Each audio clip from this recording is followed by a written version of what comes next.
Assalamualaikum warahmatullahi wabarakatuh.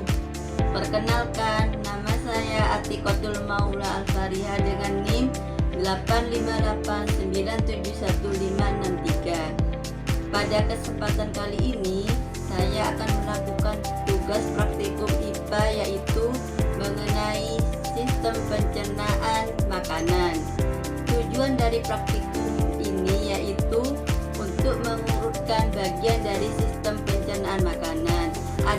Adapun alat dan bahan yang saya butuhkan yaitu yang pertama ada gambar sistem pencernaan, yang kedua ada alat tulis, dan yang terakhir ada tabel pengamatan. Baiklah, sebelumnya saya akan menjelaskan apa yang dimaksud dengan sistem pencernaan makanan. Sistem pencernaan makanan adalah sistem yang sangat penting di dalam membantu manusia untuk mencerna makanan dan minuman menjadi zat yang dibutuhkan oleh tubuh, serta dapat mengambil beberapa kandungan penting lainnya yang dapat dimanfaatkan oleh organ dalam dan bagian tubuh secara keseluruhan. Saya akan menjelaskan prosesnya mulut. Jadi pertama makanan akan masuk ke dalam mulut. Di dalam mulut akan terjadi proses pencernaan secara mekanik dan kimiawi. Selanjutnya di dalam mulut terdapat bagian-bagian penting, yaitu terdapat gigi dan lidah. Gigi ini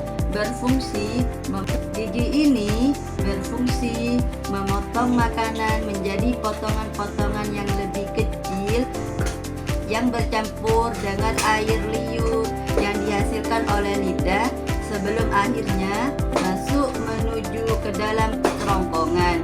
Jadi setelah makanan masuk ke dalam mulut, makanan akan terdorong menuju kerongkongan atau esofagus. Kerongkongan ini memiliki fungsi utama yaitu membawa makanan dari rongga mulut menuju ke dalam lambung. Nah, proses terdorongnya makanan dari rongga mulut menuju lambung ini disebut gerakan peristaltik. Nah, setelah makanan terdorong dan sampai di dalam lambung, lambung akan mengeluarkan asam lambung dan enzim yang mencerna makanan menjadi cairan pekat atau pasta. Nah, cairan ini juga dapat membunuh mikroorganisme yang dibawa oleh makanan dan minuman yang kita konsumsi, sehingga kita terhindar dari penyakit akibat kuman. Di dalam lambung, makanan ini akan terdorong menuju ke dalam usus halus.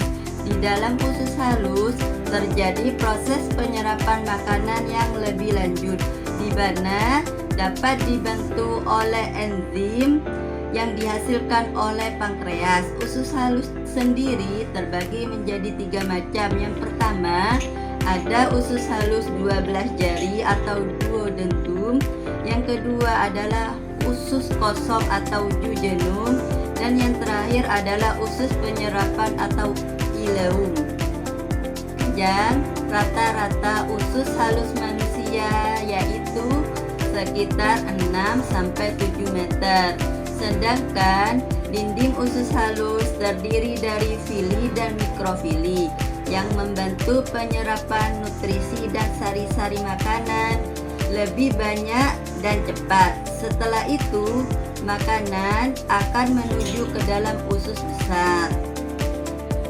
Nah, usus besar ini memiliki fungsi membusukkan makanan dan akan berubah menjadi kotoran atau biasa yang kita sebut dengan feses. Limbah makanan ini akan didorong oleh usus besar menuju saluran yang disebut dengan rektum. Nah, saluran rektum ini akan menyalurkan makanan menuju pembuangan yang terakhir, yaitu pembuangan anus. Jadi, setelah makanan sampai di dalam anus, yaitu pembuangan terakhir, otot anus akan menahan dan menjaga agar kotoran tidak keluar sebelum waktunya. Nah, penjelasan dari saya mengenai sistem pencernaan manusia. Dari praktikum ini dapat disimpulkan bahwa sistem pencernaan manusia dimulai dari mulut menuju kerongkongan atau esofagus, selanjutnya lambung, usus halus, usus besar, anus atau rektum. Terima kasih atas perhatiannya, semoga bermanfaat. Wassalamualaikum warahmatullahi wabarakatuh.